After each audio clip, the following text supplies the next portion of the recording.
सत्र 2023 में 16 फरवरी को हिंदी में बिल्कुल इसी प्रकार से प्रश्न आएंगे। इसमें क्या होगा कि 3 घंटे 15 मिनट का समय दिया हुआ होगा और प्रश्न का इसमें पूर्णांक 70 नंबर का है और कुछ निर्देश हैं, इनको भी हम समझ लेते हैं। इसमें 15 मिनट का समय विद्यार्थियों को पढ़ने के लिए निर्धारित किया जाएगा। 15 मिनट विद्यार्थियों को पढ़ने के लिए दिया जाएगा और इसमें 2 खंड होंगे। इस प्रश्न पत्र में कितने खंड होंगे? 2 खंड होंगे, 2 खंड आ और खंड बा, जिसमें से खंड आ में जो होगा वो प्रश्न बहुविकल्पी होगा और 20 नंबर के होंगे। 20 नंबर के बहुविकल्पी प्रश्न होंगे और इनका उत्तर जो है वो हमको OMR सीट पर देना है। नीले अथवा काले बॉल पॉइंट पेन से सही विकल्प को भरना होगा। ठीक, इसके बाद खंड आ में, इसमें खंड आ में बहुविकल्पी प्रश्न होंगे। प्रत्येक अंक जो है 1 नंबर का होगा। आगे ये निर्देश दिया गया है कि उत्तर अंकित करने के बाद, OMR सीट पर उत्तर अंकित करने के बाद उसे ना तो काटना है, ना तो इरेजर अथवा व्हाइटनर का प्रयोग करना है। ठीक, और प्रत्येक प्रश्न के अंक उसके सामने दिए हुए होंगे। इतने तो हो गए हमारे निर्देश। इसके बाद पहला प्रश्न बहुविकल्पी का है, बाबू गुलाब राय किस युग के लेखक हैं? बाबू गुलाब राय किस युग के लेखक हैं? ये हमारा हो गया पहला प्रश्न। इसमें दिया है भारतेंदु युग, द्विवेदी युग, शुक्ल युग अथवा शुक्लोत्तर युग। तो इसका सही उत्तर है शुक्ल युग। बाबू गुलाब राय किस युग के हैं? शुक्ल युग के हैं। ठीक, इसके बाद अगला प्रश्न है, यानी दूसरा प्रश्न है, चिंतामणि किस विधा की रचना है? चिंतामणि किस विधा की रचना है? और इसमें ऑप्शन है निबंध, कविता, नाटक और कहानी। तो चिंतामणि जो है वो क्या है? निबंध है। चिंतामणि क्या है? निबंध है, यानी पहला ऑप्शन सही हो गया। और तीसरा प्रश्न है, गबन किसकी रचना है? देखिए बहुत ही सरल आया है। गबन किसकी रचना है? गबन किसकी रचना है? मुंशी प्रेमचंद्र की। ऑप्शन में जयशंकर प्रसाद निराला, हरिकृष्ण प्रेमी भी दिया हुआ है। तो इसका सही ऑप्शन क्या हो गया? मुंशी प्रेमचंद्र। ये हो गया हमारा सही आंसर। ठीक, और चौथा प्रश्न है शुक्ल युग की समय अवधि क्या है? शुक्ल युग की समय अवधि क्या है? ये प्रश्न हमारा हो गया, शुक्ल युग की समय अवधि क्या है? ये प्रश्न हो गया, शुक्ल युग की समय अवधि क्या है? इसमें 4 ऑप्शन दिया हुआ है। इसमें कौन सा सही है? बी वाला ऑप्शन सही हो गया इसमें। ठीक, चलिए इसके बाद 5वां प्रश्न देखते हैं। नीड़ का निर्माण फिर किस विधा की रचना है? नीड़ का निर्माण ये किस विधा की रचना है? ये नीड़ का निर्माण किस विधा की रचना है? जीवनी, आत्मकथा, साक्षात्कार, भेंटवार्ता अथवा रेखा चित्र। तो नीड़ का निर्माण जो है ये क्या है? आत्मकथा है, यानी बी ऑप्शन सही हो गया। ठीक, इसके बाद 6वां प्रश्न क्या है? प्रिय प्रवास किस युग की रचना है? प्रिय प्रवास किस युग की रचना है? इसमें ऑप्शन में दिया हुआ है द्विवेदी युग, भारतेंदु युग, प्रगतिवादी युग और छायावादी युग। तो ये हो गया हमारा द्विवेदी युग। ठीक, प्रिय प्रवास द्विवेदी युग की रचना है। इसके बाद 7वां प्रश्न है, मधुशाला किसकी रचना है? मधुशाला किसकी रचना है? ये तो हम बहुत पहले से ही जानते हैं, अमिताभ बच्चन के पिताजी हरिवंश राय बच्चन, है ना। तो मधुशाला किसने लिखा है? हरिवंश राय बच्चन जी ने। ठीक, इसमें ऑप्शन में रामधारी सिंह दिनकर, हरिऔध और सुमित्रा नंदन पंत भी दिया हुआ है। ठीक, तो इसमें कौन सा ऑप्शन सही हो जाएगा? सी वाला। ठीक, इसके बाद अगला प्रश्न है कि भारत भारती किसकी रचना है? भारत भारती किसकी रचना है? भारत भारती किसकी रचना है? ये हमारा प्रश्न हो गया, भारत भारती किसकी रचना है? तो ऑप्शन में दिया हुआ सियाराम शरण गुप्त, मैथिली शरण गुप्त और जयशंकर प्रसाद, महादेवी वर्मा। तो इसका ऑप्शन सही हो जाएगा मैथिली शरण गुप्त, यानी बी ऑप्शन सही है। ठीक, तो ये हो गया 8वां प्रश्न। इसके बाद देखते हैं 9वां प्रश्न में क्या कहा है? आधुनिक काल कब से कब तक है? आधुनिक काल कब से कब तक है? ये प्रश्न हो गया। और इसमें ऑप्शन दिया हुआ सन 1843 से अब तक। तो और इसके बाद 1643 से 1843, फिर 1918 से 1936, फिर 1936 से 1943 तक। तो देखिए आधुनिक काल अब तक का होगा, यानी पहला वाला ऑप्शन सही है। इसमें हमको कुछ सोचना ही नहीं है, अब तक दिया हुआ है ना। चलिए इसके बाद देखते हैं अगला 10वां सवाल। 10वां प्रश्न क्या है कि मतीराम किस युग के कवि हैं। मतीराम किस युग के कवि हैं। इसमें 4 ऑप्शन दिया हुआ है, आधुनिक काल, आदिकाल, भक्तिकाल और रीतिकाल। तो इसका सही उत्तर हो जाएगा रीतिकाल। मतीराम किस युग के हैं? रीतिकाल के हैं। तो ये हो गया 10वां प्रश्न। इसके बाद 11वां देख लेते हैं। हास रस का स्थायी भाव क्या है?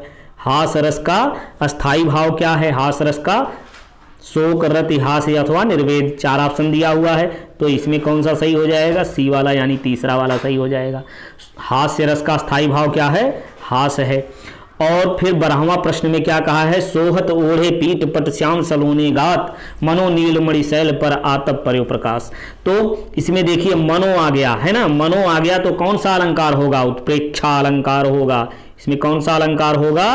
उत्प्रेक्षा अलंकार होगा। तो कौन सा सही हो गया हमारा? यानी डी ऑप्शन इसका सही हो गया। ठीक, इसका उत्प्रेक्षा अलंकार बी ऑप्शन सही होगा। कौन सा? बी ऑप्शन सही होगा। देखिए कैसे हम पहचानेंगे।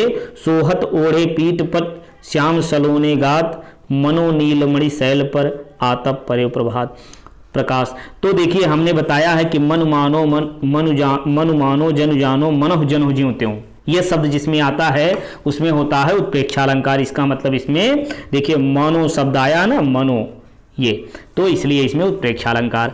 अब अगला देख लेते हैं रोला। क्या प्रश्न है? 13वां प्रश्न है। रोला छंद में कुल कितने चरण होते हैं? रोला छंद में कुल कितने चरण होते हैं? 3, 2, 4 अथवा 5। तो रोला छंद में कितने चरण होते हैं? 4 चरण होते हैं रोला में। ठीक, रोला छंद में 4 चरण होते हैं, यानी सी ऑप्शन सही हो गया। ठीक, चलिए इसके बाद अगला देखते हैं। आकर्षण शब्द। आकर्षण शब्द में किस उपसर्ग का प्रयोग किया गया है? आकर्षण शब्द में किस उपसर्ग का प्रयोग किया गया? उपसर्ग यानी जो आगे जुड़ता है। तो इसमें आ, कौन सा ऑप्शन सही हो जाएगा? डी वाला। ठीक, चलिए इसके बाद 15वां देखते हैं। 15वें में क्या कह रहा है कि प्रत्यय के कितने भेद हैं? प्रत्यय के कितने भेद हैं? 2, 5, 6, 3। तो प्रत्यय के कितने भेद हैं? 2। ठीक, प्रत्यय के कितने भेद हो गए? 2 भेद हो गए। ठीक, यानी ए ऑप्शन सही हो गया। अब अगला प्रश्न क्या है? पीतांबर में कौन सा समास है? पीतांबर में कौन सा समास है? पीतांबर में देखिए ऑप्शन में दिया हुआ है कर्मधारय, द्वंद्व, बहुब्रीहि और तत्पुरुष समास। 4 ऑप्शन दिया हुआ है, इसमें कौन सा सही हो गया? देखिए पीतांबर में बहुब्रीहि समास है। वैसे हमारे सिलेबस में द्विगु और द्वंद्व 2 ही समास हैं, दोनों में से कोई एक ही आएगा, इसके आने की संभावना बहुत कम है। ठीक, तो चलिए इसके बाद अगला प्रश्न देखते हैं। 17वां प्रश्न क्या है कि आंसू का तत्सम रूप है। तो तद्भव तत्सम हमने बताया है, उसमें समझ लीजिए। देखिए तत्सम, तो आंसू का तत्सम शब्द क्या हो गया? यानी पहला ऑप्शन हो जाएगा अश्रु। ठीक, ये ए सही हो गया। इसके बाद 18वां प्रश्न क्या है कि यण संधि। क्या दिया हुआ है? यण संधि का सूत्र क्या है? ये प्रश्न हो गया हमारा। यण संधि का सूत्र क्या है? आदृढ़ अकह सवर्णे दीर्घ इको यणच वृद्धिरेच। ठीक, तो यण संधि का सूत्र कौन सा हो गया? सी वाला ऑप्शन सही होगा, इको यणच।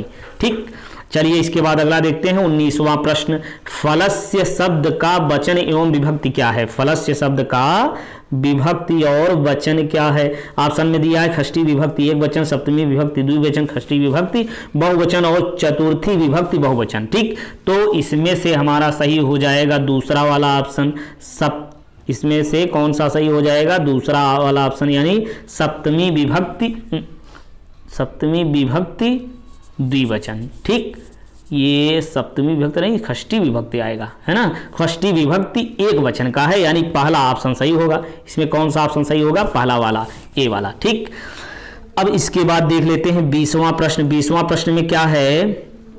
20वां प्रश्न ये हमारा है। इसमें क्या कह रहा है कि अपठत धातु का वचन एवं पुरुष बताइए। अपठत धातु का वचन एवं पुरुष बताइए। तो ये प्रथम पुरुष का है ना, एक वचन। तो कौन सा सही हो जाएगा? बी वाला। ठीक, बी वाला ऑप्शन इसमें सही हो जाएगा। तो ये हमने 20 बहुविकल्पीय प्रश्न कर लिए हैं। इसके बाद पहला प्रश्न क्या कह रहा है? खंड ब में निम्नलिखित गद्यांश पर आधारित 3 प्रश्नों का उत्तर देना है। यह कोई बात नहीं है कि एक स्वभाव और रुचि के लोगों से मित्रता होती। देखिए मित्रता चैप्टर से दिया हुआ है, तो हमने बताया था ना कि इंपॉर्टेंट कौन सा है? मित्रता और ममता पढ़ लीजिए, पर्याप्त है इतना। ठीक, तो ये दिया हुआ है, इसको आप पढ़ लीजिए। इसका सलूशन अभी हम दे रहे हैं लिख करके स्पष्ट, है ना। ऐसे बताएंगे तो बहुत ज़्यादा समय लगेगा। ठीक है, तो दूसरा प्रश्न पद्य से हो जाएगा, ये पद्य से, ठीक, पद्य वाला इसका आंसर देख लीजिए, अभी रख दे रहे हैं हम, ठीक, ये दो प्रश्न हो गए। इसके बाद तीसरा प्रश्न जो है ये क्या कर रहा है, दिए गए संस्कृत गद्यांश में से किसी एक का संदर्भ सहित हिंदी में अनुवाद कीजिए, है ना। तो अनुवाद करना, इसका अनुवाद अभी हम लिख दे रहे हैं। ध्यान दीजिए कि जिस प्रकार से हमने बताया है इसी प्रकार से बोर्ड एग्जाम में आपको लिखना है, इसी प्रकार से लिखेंगे फिर पूरा नंबर आपको मिलेगा। तो हमने कितने प्रश्न कर लिए, 3 हो गया। चौथा वाला क्या कर रहा है, दिए गए संस्कृत गद्यांश में से किसी एक का संदर्भ सहित हिंदी में अनुवाद कीजिए, तो अनुवाद भी हो जाएगा।